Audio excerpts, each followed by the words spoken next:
live with you, and we're here for our little pre-concert Q&A.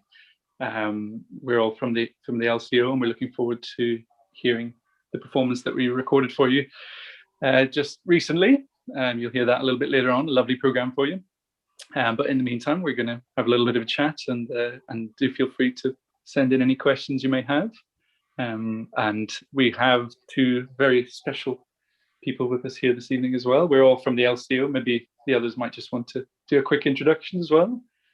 Gina? So my name's Gina McCormack, and I'm one of the violinists in the orchestra, and I think one of the longest standing violinists in the orchestra. I think I'm one of the oldies, but absolutely love playing with the group. So it's always a pleasure to be here and chatting to you all. Lovely. And Gina is also our regular leader as well. She's leading for the performance this evening. And Ali?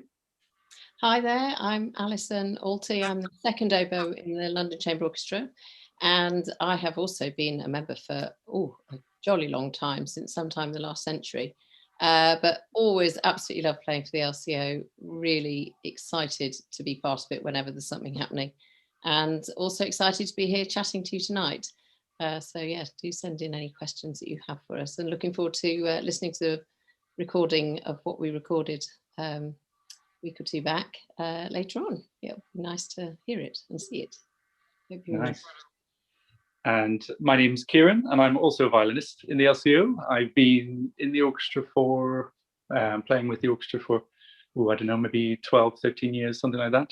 And yeah, I just always love coming back and playing with wonderful colleagues, and there's a very special feel about the orchestra.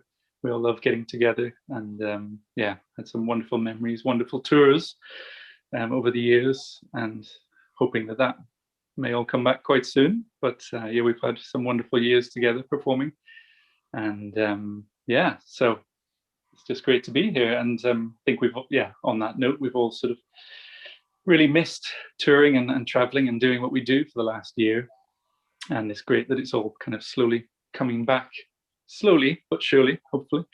Hopefully we're over the worst of it after such a difficult year. How has it been for you guys, comparing how things were last March to how it is now? How do you feel? How's your outlook? I'm so excited to have done a few concerts recently with an actual audience, which is just amazing. We've done quite a lot of recording with different groups and live streams, and recordings that are streamed at a later date, but to have the audience in the room has been really nice. So I can't wait for LCO concerts to be back with an audience. I'm hoping that will happen next season. Looking forward to what we'll be getting up to then. Yeah, I mean, it was just devastating in March when everything just stopped. It was utterly bizarre, and we had to sort of make our own music and practice on our own in the back room, which is, not the way we want to do it. But yeah, so great to be back in the room with colleagues playing together, even though we have to be 2 meters apart. But yeah, it's better than nothing. Yeah. As a performer, I think performance is the thing. You're used to playing to audiences, you love playing to audiences, you feed off them, and actually suddenly streaming things or filming things, when you're in an empty hall, yes, you've got your colleagues with you and you're trying your best, but it just hasn't got that atmosphere, because you don't actually feed off an audience. You have to imagine they're there, but it's a completely different animal. And I think everybody I speak to just can't wait to actually get the audience back in the room. As Ali was saying, it's very, very different to play to nobody. It's like only half a concert, really, although one does one's best to, put everything into it. It's just not the same. Yeah, absolutely. I think everyone's been feeling the same way, really, haven't they? And it makes you realize how much of, performing is really, how much of that is your identity, and you've trained for years to do it, and that interaction with the audience that is so much part of it, and that you take for granted, as it turns out. When it's taken away from you, you realize, wow, where do we stand? But yeah, it was amazing with the LCO to do some of these streaming projects. Great to see the orchestras in the UK or in London in general just dealing with it and learning to adapt and learning to work with it, and all the players having to adapt as well, isn't it? I mean, yeah, like anything else, it's a skill that you get used to. Of playing in a full concert hall with no audience is a strange feeling, with cameras right on you. It's a sort of strangely nerve-wracking experience, but like anything else, you get used to it, and you learn to adapt. But yeah, I think when you're sitting on your own as well, you have your own music stand, which is very unusual. I suppose not for Ali, because she's used I'm used to that. players are used to this, Yeah. playing on their own. But as a string player, you're used to having we call them desky, a colleague next door who maybe even turns the pages, or you turn the pages for them. And suddenly it's extremely lonely if you've just got your own stand. Page turning becomes a sort of crisis, lots of extra photocopies needed. And somehow the distance too means that you sound as if you're playing on your own, which in an orchestral setting is extremely unnerving. But I don't know, Ali, as oboist, you have more of this because you have your own stand normally. Tell me. I mean, obviously I'm used to having my own stand, but I'm usually a little bit closer to my colleagues than sort of way over there. But everyone feels you got your own little camp with your own stuff, and it's all very private, and you've got all these different people playing privately but together.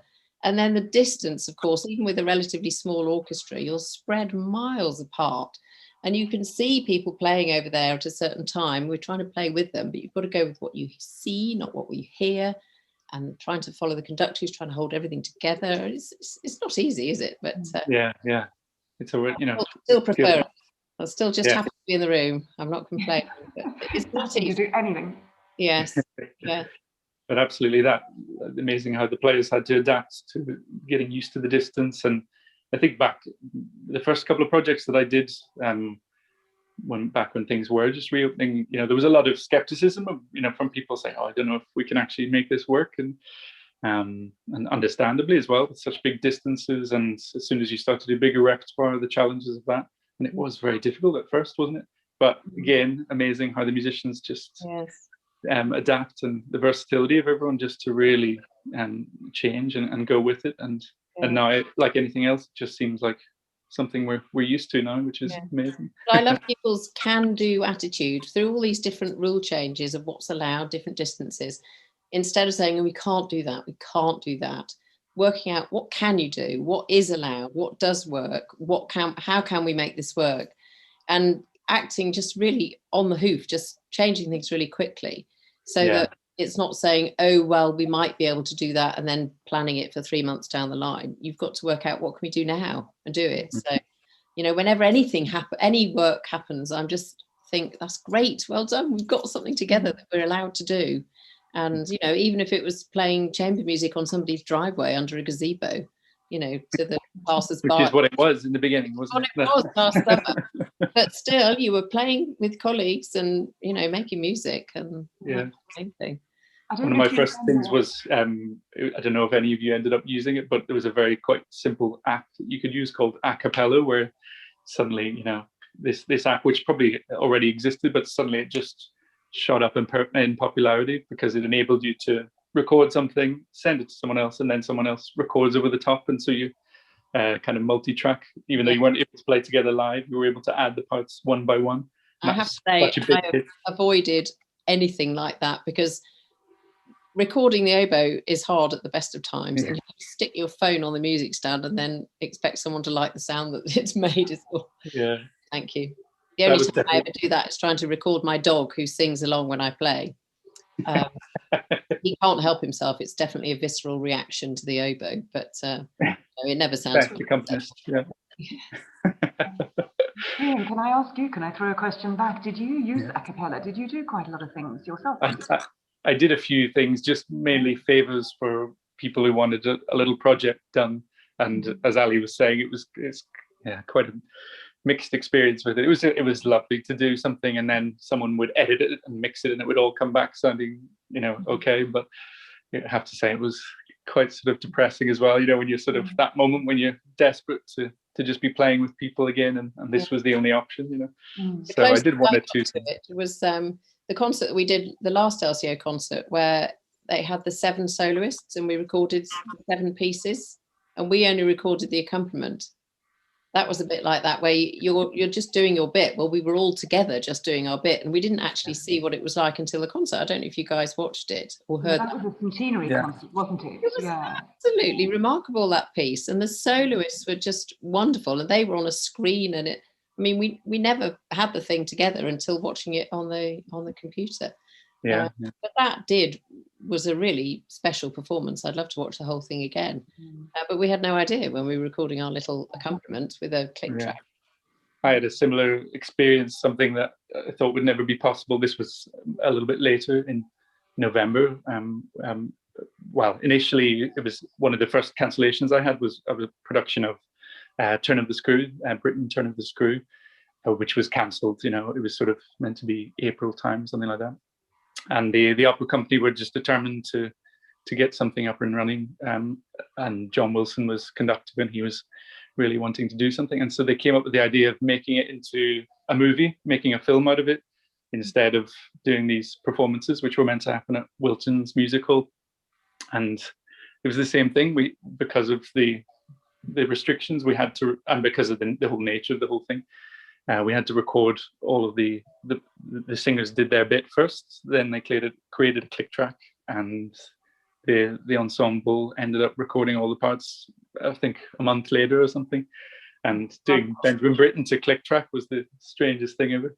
But it amazingly it worked. There was a mammoth amount of work went into it, but they made a film out of it, which was incredible. I'd love to see that. I must search it out. Yeah, I think it was shown for the first time recently, but it's just an example of how that attitude of just keeping going, not giving up, and trying to make something happen. Yeah. You know, I think there's something about a tough period like this that brings out people's creativity as well. And actually, it is amazing what you can do, either on a shoestring or actually just with people thinking outside the box. And I mean, I'm thinking in the future, I'm sure that streaming will keep going, because a lot of people have loved it, the chance to watch something again. I mean, coming up quite soon, I'm doing a concert which hopefully is going to be live, but also they're going to stream it for those that can't be in the building, because it can only take, I think, half the audience. And I thought, well, that's a lovely way to do it, because some people who maybe couldn't get to an event might still be able to watch after the event itself. So, you know, that sort of creativity of how can we reach a larger audience. I mean, I had people, you know, clicking into the streaming from abroad. And I mean, it's so bizarre. Suddenly you're playing in, you know, a tiny hall somewhere in Britain, and people in Korea or whatever are watching. I mean, that is something that's new to us. You know, 2 years ago, that wouldn't have happened. It's and of course, the difficulty is trying to monetize it somehow to help fund all this stuff, because we've all got so used to seeing everything on YouTube, or, you know, you just can search away and find whatever you like and watch it. But then it's difficult for an orchestra to restrict the viewing to a certain number of hours or buy tickets. And I've been involved in all sorts of different approaches to that. But yeah, there's been some quick thinking there as well, hasn't there, to try and make the most of it. Absolutely, yeah. It's here to stay, I think, isn't it? Yeah. Yeah. We've just heard we've been joined by our Facebook viewers, just to say, and for that reason, maybe we'll do a quick introduction again. I think there were a few technical issues on the Facebook side, but nice that we have some more viewers joining us. We are all from the LCO. My name is Ciaran McCabe. I'm a violinist in the LCO, and we also have.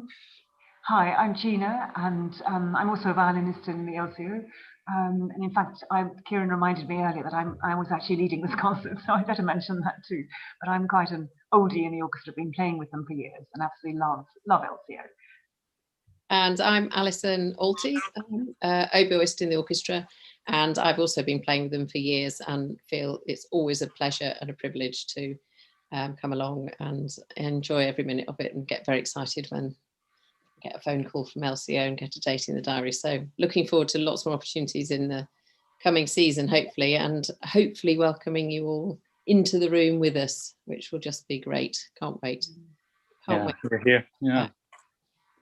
It was I think one of the best. We've just been discussing some of our memories over the last year and getting back to work gradually. And I think for me, one of the highlights was that for one of the first projects we were able to do with LCO, coming back, one of the first stream concerts, doing the Shostakovich Chamber Symphony and Strauss Metamorphosen, and wow, just amazing to come back to LCO anyway. To play anything with LCO is always so exciting, but then to have those two pieces, especially for the strings, was just an incredibly poignant and very moving experience. I think the thing we miss as well as musicians is the social aspect, because as performers in an orchestra, you really always have that social aspect. And we've all been in our houses for a year or so, not really seeing people. And actually, any opportunity to come out and meet up with fellow colleagues and performers is just amazing. And I guess we took it for granted. Now we perhaps value it even more. So I remember being very excited the first couple of concerts we did, just to be able to see people again and see how everyone's been getting on. It's fab. Yeah. We just had to watch those online. That was the first couple of concerts. I guess the group got bigger and bigger, but the first two were just for strings. The first one, the wind we're involved in, was the Pulcinella concert, which was really back in at the deep end with a wonderful piece. Very challenging for all of us, but amazing to suddenly be back together playing this wonderful music. Yeah. How did you find that quite tough? Because I guess that was a bit of a general thing with, inevitably the string players, the smaller groups were maybe the first back with lots of the orchestras. Did that feel? It did feel mixed emotion. It's kind of inevitable. Things have sort of grown from the smallest size, but I've done quite a lot of chamber music myself, which has kept me playing and enjoying that. But also I did worry that the big orchestras might not re-employ us as extras and deputies for a long time, but I've been really excited that there's lots of smaller orchestras doing stuff. So there may not be much to be done in the big symphony orchestras for us freelancers for a while, but it's great that we have other stuff is building up. Maybe with a smaller group it's more flexible, and we're able to be a bit more diversified and things coming back bit by bit. Bit by bit, yes. Yeah. We've got a question. Comms are happening, but not quite sure if we'll be in those. Oh, we have a question. Question from Ellie. What was it like playing an organ concerto? And Gina, how do you lead when you can't see the soloist? Very good question. Shall I take the second half of the question anyway? It's challenging, but then, as we were saying earlier, playing in an orchestra when you're all 2 meters from each other is also challenging, and sometimes you can't see people so well then too. So I think at the moment we're all sort of fairly blindfolded. But the venue for this concert, which you'll see later on this evening, was St. John's Square, and the organ is situated on obviously one end wall and very high up. So it is bizarre, actually. There's a huge distance between, and for sound it was very challenging. And I think Anna, the organist, eventually ended up wearing earphones, whatever you want to call them, so she could actually hear our noise downstairs on the actual stores level of St. John's, because otherwise the distance would have created havoc. The conductor was desperately trying to get us all together, but it's very challenging. So tough one. As I understand it, organ, when you play the organ, you press the chord and then the sound comes out, a second later or something. So they must be used to that sort of delay, but trying to get it together with you guys and you're all spaced out. I wasn't involved, unfortunately. I would have loved to be, and I look forward to hearing it later. But in a strange way, I remember thinking when we, got the program for this concert, of course, the Poulenc is always a challenging piece, but for those reasons. But I remember just thinking, actually, that's probably quite an appropriate piece to play at the moment, because we're already used to so many extra challenges. And so it was a case of bring it on, Distance, what distance? It's fine. We're used to playing 2 meters apart. So adding an organ and an organist in an organ loft, it sort of almost was, we were kind of ready for anything, I think.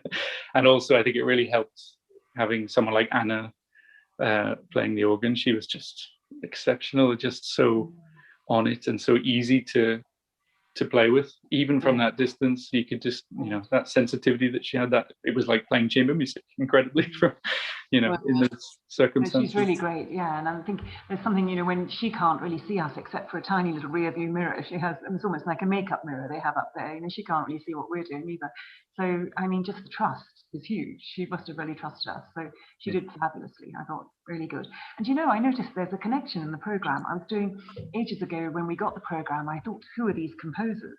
And the composer of the overture, Elfriede, now I'm not going to pronounce this right either, but Andrea, I hadn't heard of this composer at all. And I looked her up, and it turned out she was an organist. I don't know if anyone knew that. I didn't realise at all. So I thought, what a lovely connection in the programme. We start with somebody who not only was a composer, but also was an organist at, I think, Gothenburg Cathedral.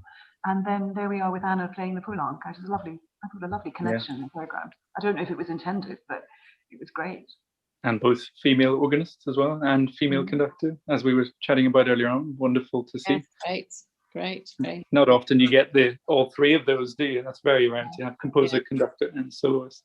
And I think perhaps also sound engineer, or at least some of the team, the sound team, were female as well. So very nice to see.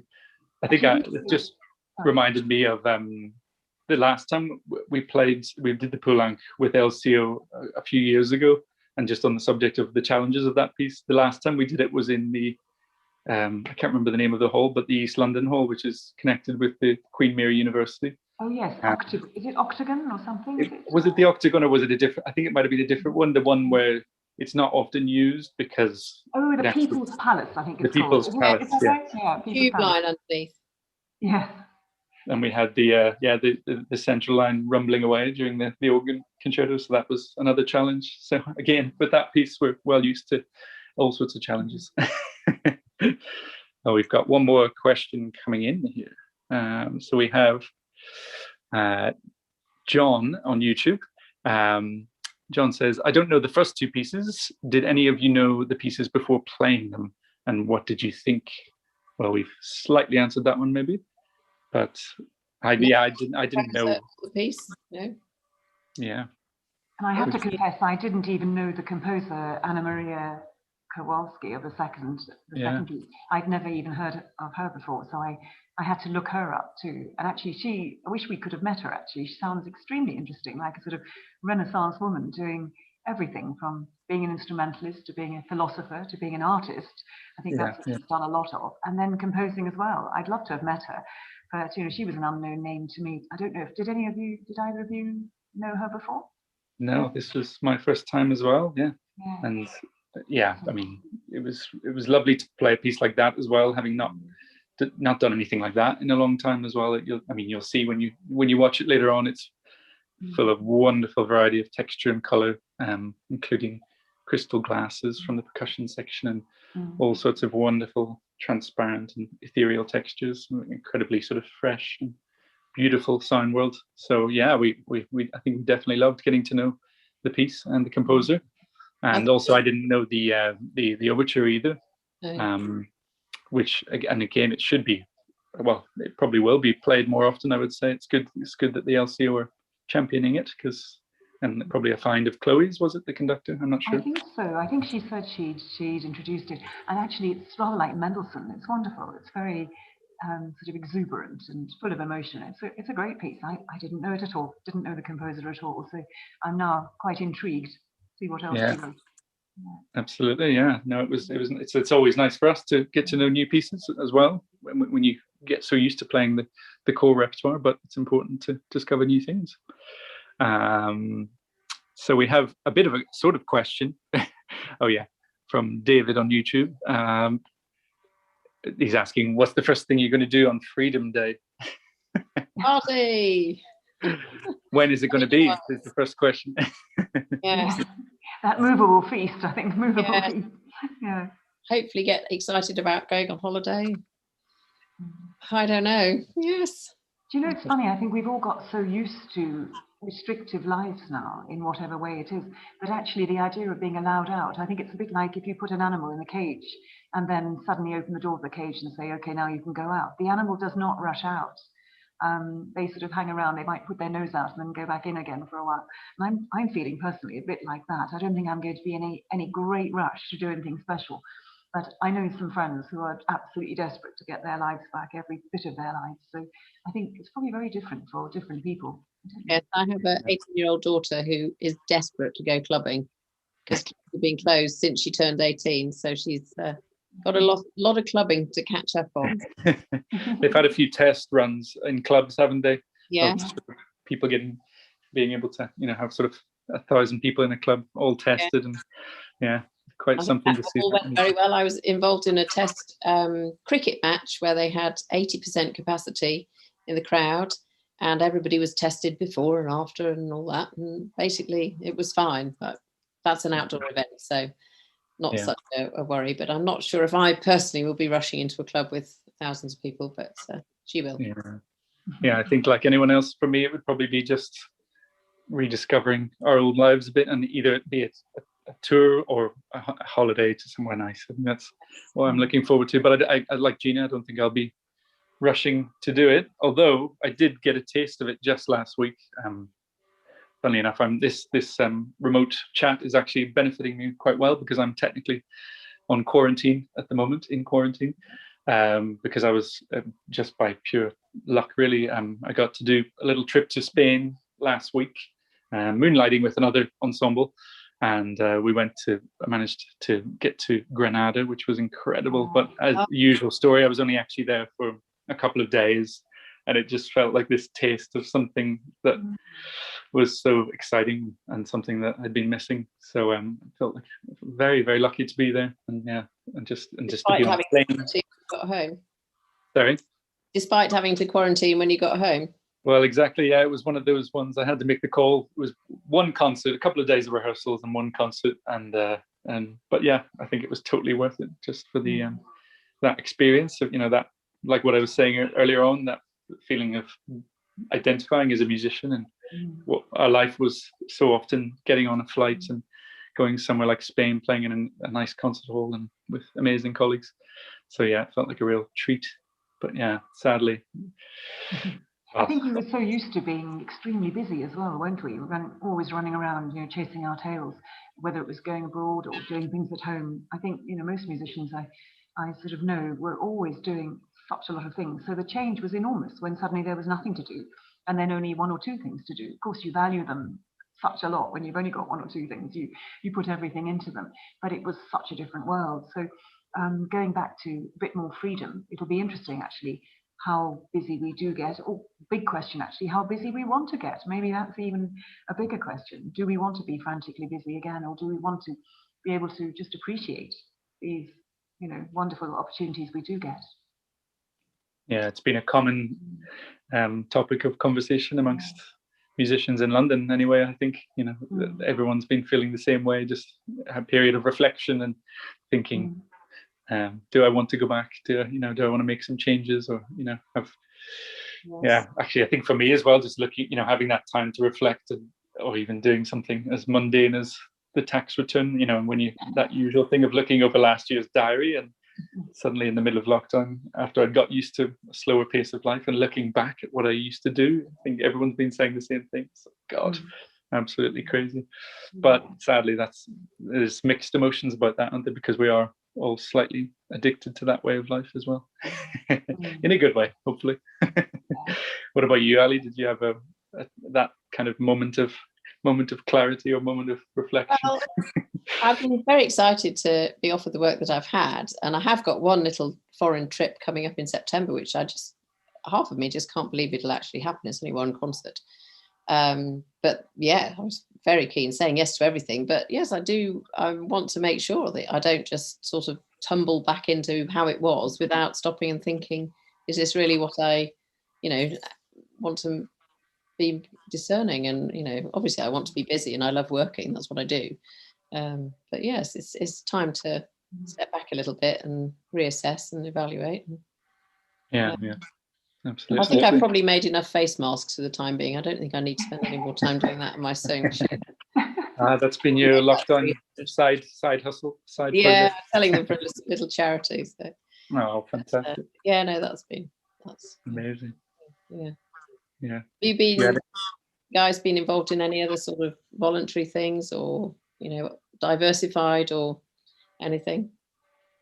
Well, the closest I could probably come to charitable stuff is probably, my main lockdown hobby was getting back into running, and I've done a couple of sort of, I don't even know if it would be, I suppose things are probably happening again, but there was a time in the middle of summer, was it, a sort of charity 10K run, which I did, which was nice, because that was a bit of me that I used to do so much running when I was younger, and I guess because of music, it takes over a bit, and it was nice to rediscover that and work on my fitness, and so it was nice, and also nice to do a run for charity as well. We did a race for refugees in the summer down on the Hastings seafront, which is where I've been living for the last year. So that was probably my nice little moment of charity for the year. Yeah. What about you, Gina? Well, I've been actually discovering my house and garden, so nothing charitable about that, but I realised I sort of haven't really been home for I don't know how many years, 10 years maybe or something, with all the travelling. And so for me, it was rather lovely to have the first clap for carers and sort of stick my nose out the garden and think, oh my goodness, I have neighbours. And it was quite nice to get a little bit more familiar with everyone, because I used to meet a few people dog walking, but other than that, not really. So actually I started finding out who my neighbours were, and then of course finding out who needs a bit of help, who needs something. And actually there's a lovely community spirit around where I live. And to be honest, I feel shocking really, but I had no idea. I've just always been flying into airports, driving home, leaving again, packing suitcases. So completely different world really. So hopefully, yes, tap a little bit more into that in the future. Do more cooking, delivering biscuits. That's been one massive upside, hasn't it, of this last year, even though it's been such a tough year. And that thing of reconnecting with community and discovering things that you probably just never had time for previously. Yeah, it's a nice thing. I do think how fortunate, I mean, those of us who have gardens and things, how fortunate we've been. Because I do think of people who might have had to have lockdown in an apartment with maybe not even a balcony. I mean, that must have been so hard. So I think in a way, looking out onto greenery, we are so fortunate. Yeah, absolutely. Yeah, it really matters, doesn't it? We've got one more question here from John again. Thanks, John. Nice to see the questions flying in. John says, I've seen that this is Chloe's first performance with the LCO. Did you enjoy working with her? Was it quite different from working with Christopher Warren Green? Yeah, yes, I really liked working. I loved working with Chloe. I thought she was great. In fact, we ended up discussing shoes. She has the most stylish shoes. I don't know if anybody will be watching later. Have a look at her shoes, and rehearsal shoes as well. She had amazing shoes. So that was our first sort of, should we say, meeting point before the music. But no, I thought she was great. And yes, very different from Chris, but I think most conductors are very different from each other. They're all very individual, I'd say. What did you think, Lucy? Yeah, do you want to... I really enjoyed working with her. It was lovely to have a new, young, fresh face, and it's just wonderful to think of new people coming into the business. It's really exciting. I'll watch with interest to see what she ends up doing. But yeah, it was great. Really enjoyed it. New piece. Yeah, very happy. Yeah. Same with me as well. It was just lovely to work with Chloe. She had a lovely attitude and a lovely sensibility and sensitivity, and lovely rehearsal technique. And I think she brought a really nice sort of atmosphere to the group, which was great. Again, as Gina says, very different to Chris, but and I think that's the lovely thing about LCO. There's always, of course, Chris is we know and love him, and we've worked with him so much, but there's always that space for other voices as well. So I think for conductors as well, I think it must be very hard. I mean, she didn't know us, and there she is meeting us distanced, as we've been talking about, and she would have this challenge as well of trying to get everything together. And if she doesn't know necessarily the orchestra, the venue, the soloists, I mean, that's quite a challenge for a conductor. She's got quite a bit of experience, we know already, but she's perhaps not done as much of this distance stuff before, and I thought she managed amazingly with that. And in fact, in the piece with the Kowalski piece, with all the percussion, I mean, the distance was enormous actually between where she was standing, what the glass harmonica players were doing in the back. So just coordinating all that was, I mean, that's amazing to do. I can't imagine she would have found it easy. I mean, I didn't ask her, but it would have been interesting to see what she felt, because I think it's quite a challenge, really. Yeah.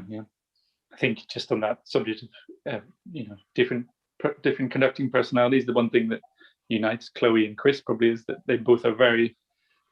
I think they're so well. They get the absolute best out of the LCO, probably because they're both players at heart, I think, and then also there's that sort of mutual trust, and I think Chloe had that as well as Chris, that ability to just sort of get the best out of the players. That was a real thing for me. I think she just really allowed us to to be individuals as well as a group, which was nice. Yeah. Hopefully we'll get a chance to work with her more in the future. We've got another question here.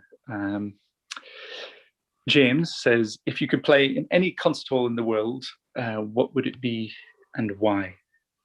Which concert hall and why? James, I wonder whether you're wanting us to talk about a concert hall we've already played in, or one we just wish we could play in and haven't played in already.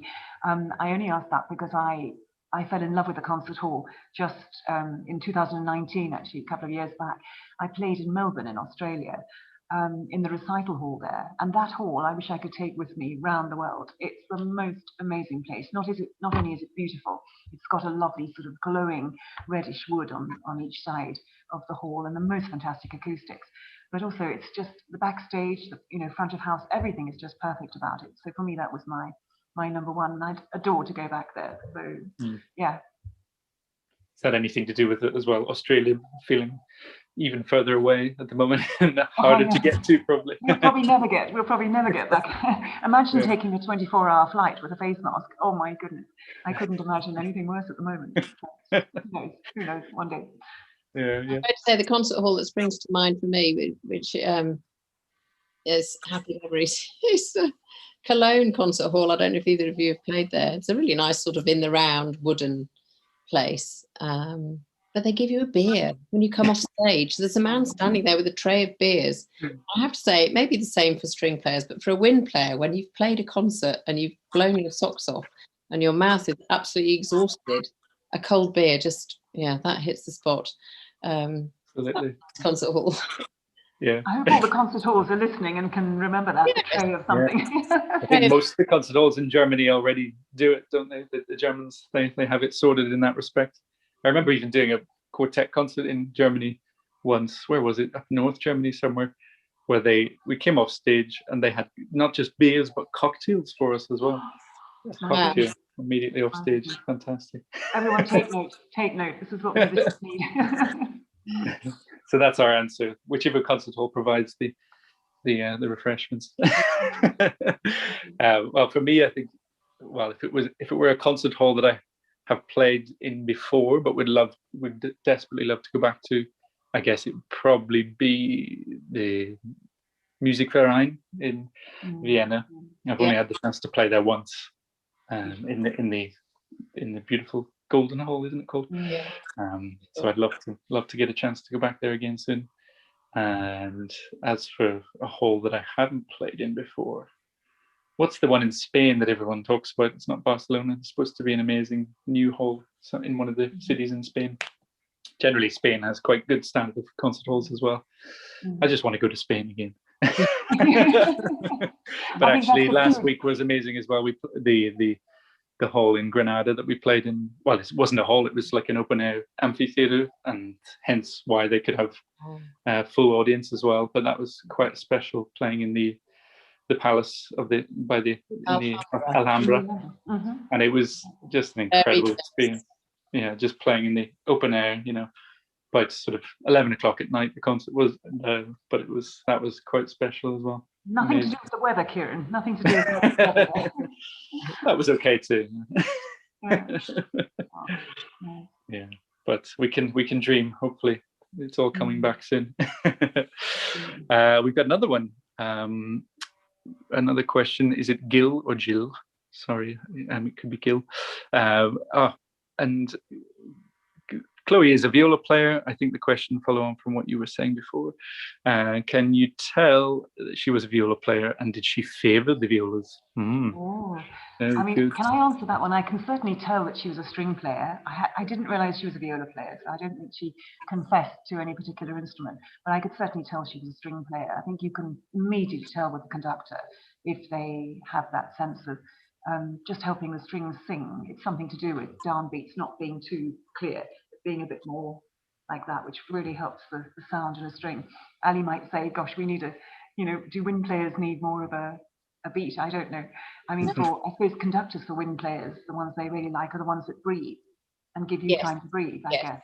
Yes, but that's not just wind players, that lots of good conductors breathe. But I could tell she was a string player, but she was also very respectful to the wind players, and she yeah, it was, yeah, she was, it's nice to know when somebody is an instrumentalist, because you feel as though that they've experienced life on our side and they know what's helpful from a conductor, and, you know, it generally it's, you know, warm and encouraging, which is exactly what we need. I don't think she favoured the violas, though. I don't remember that. So I think she probably would have been told off if she favoured the violas too much. So it's a nice, Everyone nice favours the violas, don't they? Yeah.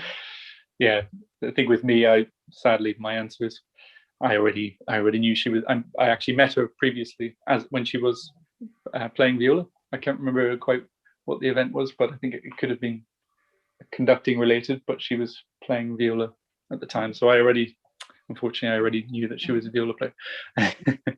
But yeah, similarly, you can tell, can't you? Usually, yeah, just with the way yeah, it's usually quite obvious. Not that conductors who aren't string players, not that we don't like them as well, but yeah, it does become obvious quite quickly for that reason of the type of beat that they give, or the way they can pay attention, sort of maybe quite confidently, to bowings and such, like, you know. You know, if a conductor's talking about bowings, then generally they'd have to be pretty brave to talk about bowings if they weren't a string player, I guess.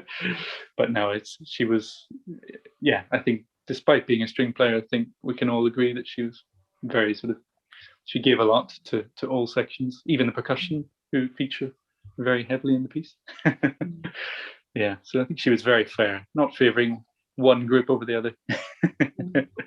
Something I really liked about her, I mean, I know one gets so many people one works with, but something I liked about her was she wasn't afraid to say to people, what do you need? So, I mean, I don't know how often she's worked with some of that particular percussion. You'll see later in the concert, there was a whole barrage of different instruments. And she wasn't afraid to say, actually, what would be helpful? You know, what sort of help would you need when, you know, about coming in the right place or whatever. And I thought that is always such a wonderful attribute, where somebody can be still saying, what can I do to be useful? I thought that's lovely, rather than say, just do this, you know. It's always a great quality. Yeah, absolutely. That sort of mutual respect again, and trusting the players to be able to you know, it's a two-way thing, isn't it? Yeah. We've got we're probably running out of time, but we actually have two more questions, if we have maybe some quick answers for those. We have James asking, anything to listen out for in tonight's concert? Oh, that's a tricky one. I hope you all enjoy it, really. And I think the percussion, as we said, the percussion in the Kowalski piece, you'll be interested in all that. I'm sure that's a spectacular, sort of unusual thing to actually see in action. Wonderful colours from that. Yeah. Absolutely. And also, of course, the organ at St. John Smith Square, which was rather spectacular as well. So I think it's... Looking forward to looking at myself. Yeah. And I think St. John Smith Square, I mean, you know, how does it compare to the other halls we love? I mean, it's a gorgeous hall. The acoustic is very boomy. You know, it's sort of blossoming, shall we say, or glowing, the acoustic, which sometimes makes togetherness, you know, quite challenging. But it's a lovely hall as well. Yeah. And very pleasing for the string players, especially, isn't it? A very warm sound for the strings somehow. I think, and in the LCO especially, we're so used to playing there. It feels like home, doesn't it? Yeah. Really satisfying place to play. And having moved from Cadogan Hall, where we used to play, back to St. John's for these concerts, it's been great, actually. It's been really nice. Very different acoustic, the two of them. So. Yeah, absolutely. Well, I wonder if that's possibly all we have time for. We're just seconds away from the broadcast of the concert, and so yeah, I guess we should probably wrap it up there. Thanks to all of you for joining us, and thanks to Gina and Ali for a wonderful conversation. And Facebook people, remember, you need to turn over to, what was it, Ciaran? So Facebook viewers need to switch over. You probably already know about Facebook. If you're on Facebook, either switch over to the LCO website or to the YouTube channel, I presume. So it's being streamed on both of those platforms, but not on Facebook. But yeah, I hope you enjoy.